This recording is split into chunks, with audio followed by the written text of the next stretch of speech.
Doctors throw elderly out of hospital for not being able to pay. When son arrives. Doctors discharged an elderly man from the hospital due to his inability to cover the expenses. After several weeks, they finally discovered his true identity, causing them to break down in tears, falling to their knees. An elderly man, 74 years of age, lay in a hospital bed, with the familiar sound of monitoring machines and hushed conversations echoing through the corridors. A well-known private hospital specializing in cardiac failure treatment. The man spent over a week in the hospital, and the hospital was concerned about the growing stack of medical bills. The numbers made the administration uncomfortable.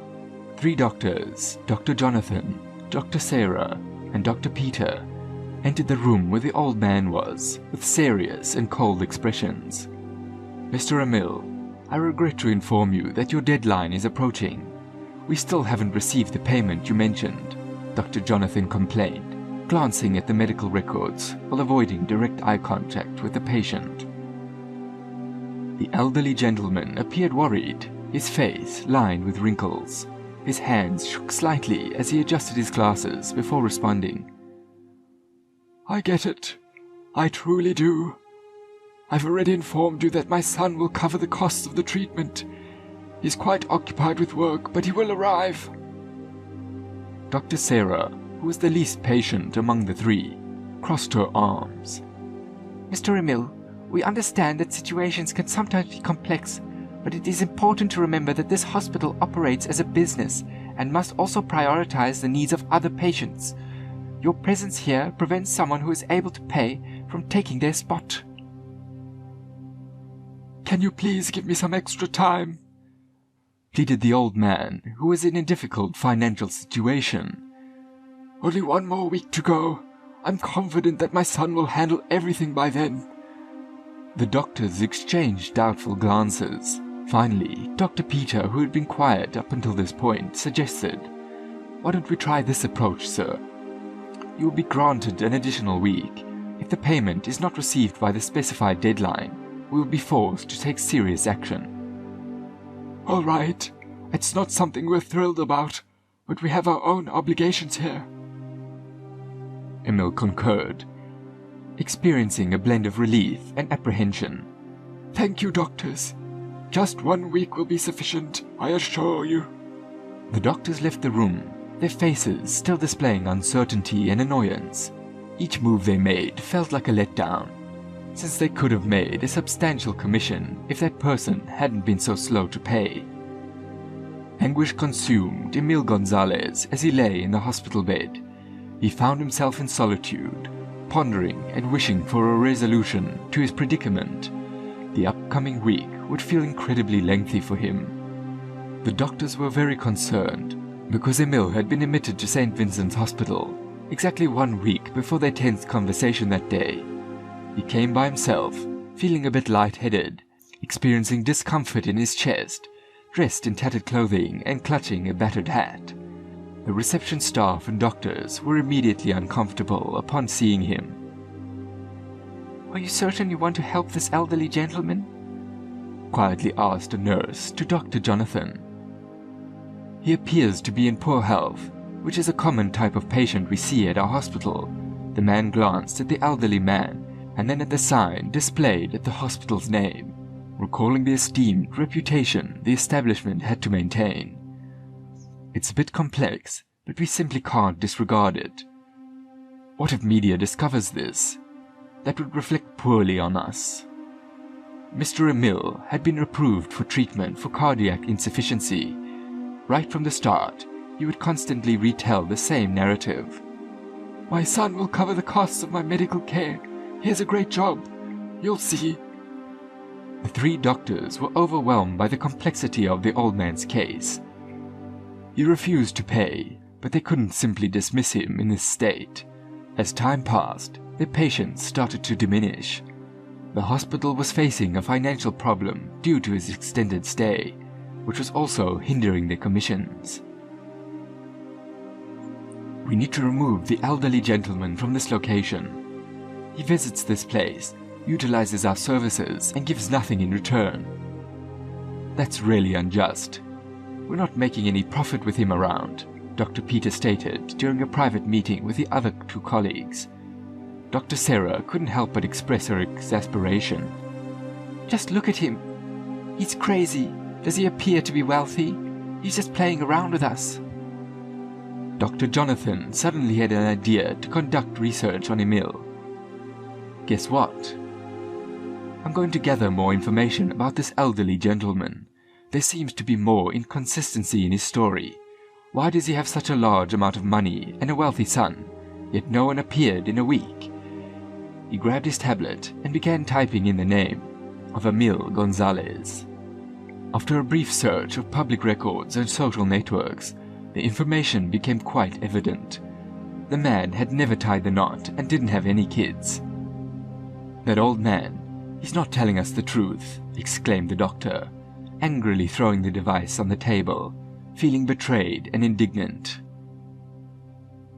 Other doctors exchanged glances, their faces now displaying an undeniable unease. We'll need to resolve this in a proper manner so we can understand. As the sun began to rise, 3 doctors walked into the old man's room, their expressions devoid of warmth. The elderly gentleman, who had previously worn a cheerful, untroubled expression, sensed a distinct shift in the surrounding ambience. "Morning. How are you feeling today?" He attempted to greet them with a cheerful remark about the lovely weather, but his words were swiftly cut off. "Sir, you have 24 hours to settle the payment for the medical services you have received at this facility. Otherwise, we'll have to involve the authorities and report you for fraudulent activity," declared Dr. Jonathan, looking directly into the man's eyes. Emil's face turned pale, and his eyes welled up with a mix of confusion and fear. "I assure you, I'm not being dishonest, my friends. I have a child. I assure you he will make the payment."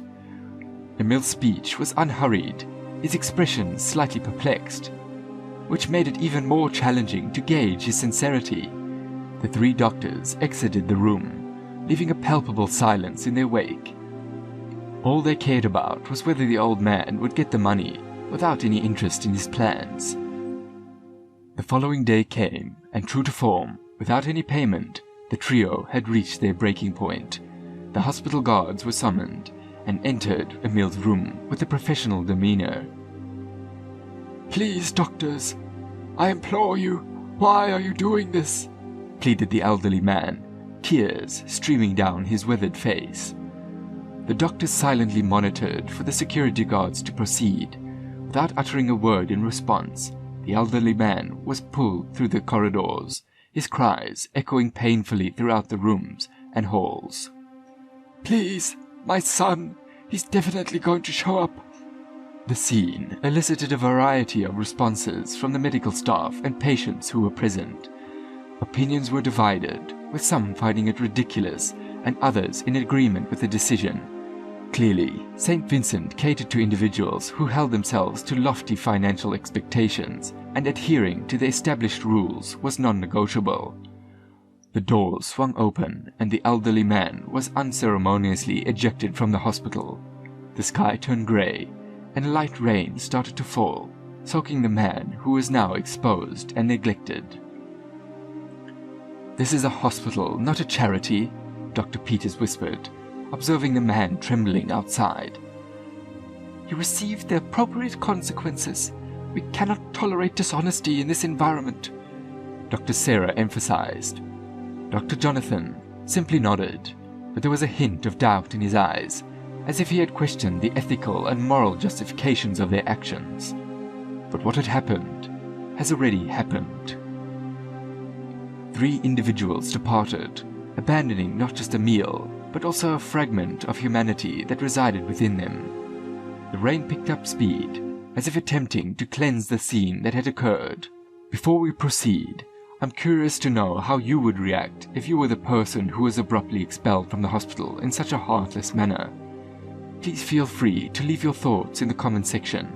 Now, let's proceed.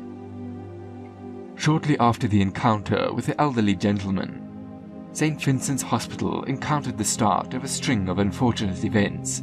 It is possible that one thing was related to the other. First, a pressing call was received from supply management. The primary supplier suddenly stopped providing antibiotics that are crucial for treating various infections. "No way!" the administrative manager exclaimed, glancing at the spreadsheets on a computer. "Are we meeting all the requirements outlined in our service contracts?" Shortly after, there was another call. This was from the Department of Health. The regulatory body notified them that the hospital no longer possessed the required certification to perform organ transplants, which are both highly profitable and crucial services they provided. Thereafter, the hospital's accounts were under audit due to certain financial discrepancies that they declined to explain over the phone. After observing the ship sinking for several days, the hospital managers convened an urgent meeting that involved all departments, doctors, and staff members. The atmosphere in the conference room was heavy, filled with a mix of emotions including confusion, anger, and fear. "I appreciate everyone's presence despite the short notice," George, the CEO, stated. "I'll cut to the chase. Everyone is aware of the unfortunate event that had occurred, correct? However, I would like to inform you that we have discovered the cause of our supplier issues and the reason behind our current struggles." Everyone was eagerly waiting, completely focused on the man, hoping to understand the answer just by looking at his face. "What is it?" they whispered, and then he said, "We've got messages from our supplier and the Department of Health. To get back to normal, we just need to let go of Dr. Jonathan Maines, Dr. Peter James, and Dr. Sarah Vasconcelos," he concluded, staring directly at the doctors mentioned. They couldn't believe what they were seeing. Why would the hospital's misfortune have anything to do with us? "I'm sorry, could you please clarify? Why?" they asked, their voices trembling with fear. However, before they could inquire further or fully comprehend the details, George proceeded. "Let me clarify, this is not a suggestion. It's a requirement that we agreed to because we didn't meet the ethical and patient care standards. And all this can be traced back to the incident with Mr. Emil Gonzalez." The room was filled with complete silence. The doctors involved suddenly became aware of the immense impact of their actions. It wasn't only one patient. They had not succeeded. It was the hospital itself, their colleagues, and the entire community they served. "Emil," everyone asked in astonishment. The news was surprising. "Please ensure that your desks are cleared out and your credentials are handed in by the end of the day. HR will give you all the information you need," said the CEO, wrapping up the meeting and effectively ending the careers of the 3 doctors at St. Vincent's Hospital. Jonathan, Peter, and Sarah were all taken aback, attempting to comprehend the man's words. "Hold on a moment. Can you please provide an update? Why? What mistakes did we make?" Dr. Jonathan explained, his voice filled with emotion. George gave him a serious look and informed him that Emil Gonzalez had been removed from the hospital, which made his son very angry. He insisted that the administration terminate their employment, otherwise he would leverage his influence to shut down the hospital. The 3 doctors felt a chill run down their spines. "Indeed, it turned out to be true.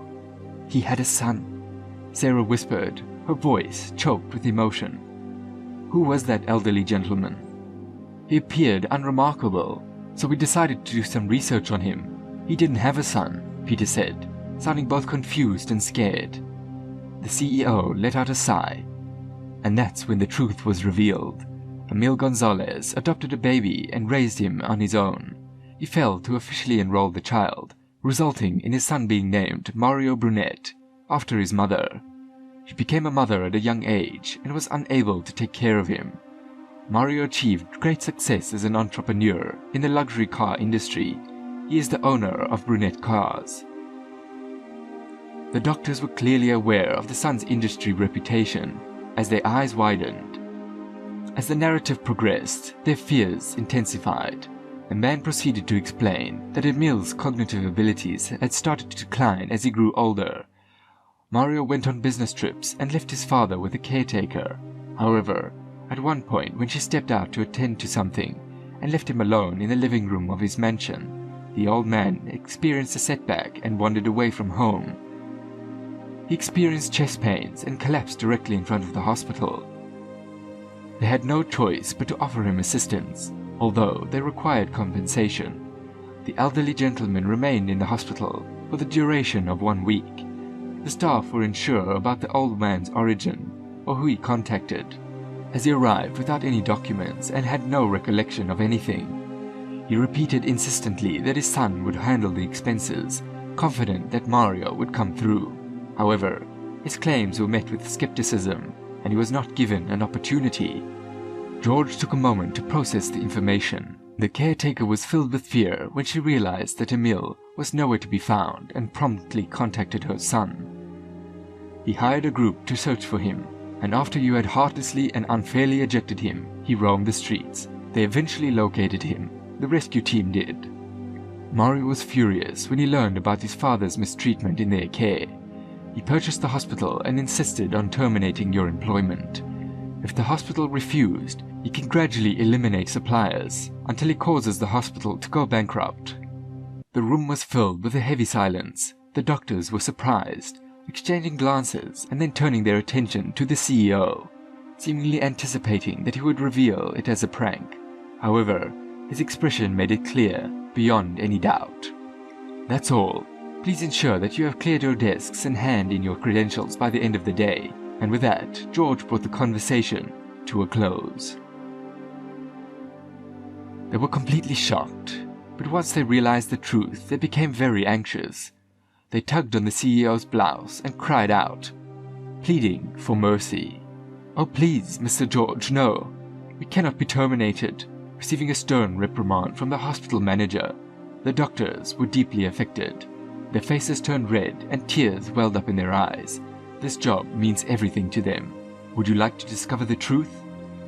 "You are a disappointment to this profession," he shouted. "The way you treated Mr. Emil is completely unacceptable and should not be tolerated by anyone. Medicine is a field that prioritizes the well-being of others, and your actions go against the ethical and moral principles of this profession." Every word hit them hard. "Sir, we kindly request another opportunity from you," Sarah pleaded, her voice trembling, promising to make every effort to rectify her errors. "That's not possible. We have reached a conclusion. Collect your belongings," George said firmly, making it clear that there was no room for discussion. The three individuals, compelled by shame, were escorted out of the hospital by the guards, carrying their belongings. Walking through the hallways, where other health professionals stared at them with disdain and disapproval, each step felt humiliating. Every glance felt like a condemnation. Unfortunately, there was more bad news on the horizon. As the doors opened, Mario Brunette and his father Emil stood outside, patiently waiting. The businessman appeared visibly upset, with a look of intense frustration. He glanced at the three doctors with disdain and declared, "You don't deserve to be called doctors. The actions towards my father are inexcusable. May this memory stay with you forever." They couldn't speak, their heads hung low, and their hearts burdened with remorse. They departed, each consumed by their own realm of shame and remorse. But the hospital entered a new phase when Mario Brunette took over. Recent guidelines had been put up in place, with a strong emphasis on empathy, dignity, and the rights of patients. A committee was established to ensure that everyone is treated with respect and dignity, regardless of their financial or social status. From now on, consider these three as a primary illustration. The millionaire issued an order to ensure that all patients are treated well and all equally, in order to avoid a similar fate. Following the doctor's dismissal, numerous reports surfaced from the other patients who had experienced mistreatment and humiliation during their treatment. After their departure, the establishment started to thrive as a genuine hub for well-being. Now, anyone, regardless of their wealth, could access financial care in a manner that upheld their dignity and treated them with respect. Mario prioritized investments in upgrading facilities and equipment, but more significantly, in staff training and development, resulting in a genuine transformation of the hospital's culture. The incident involving the elderly gentleman being discharged from the hospital served as a poignant reminder of the fundamental importance of compassion, understanding, and personal attention in the medical field. Every life is important. For Jonathan, Peter, and Sarah, it was a difficult but important lesson they would always remember, no matter where they went in life. If you enjoyed this story, the next video that pops up on your screen is bound to touch your heart as well. Remember to subscribe to the channel, give us a thumbs up, and turn on notifications so you don't miss any upcoming videos. Thank you, and goodbye until the next story.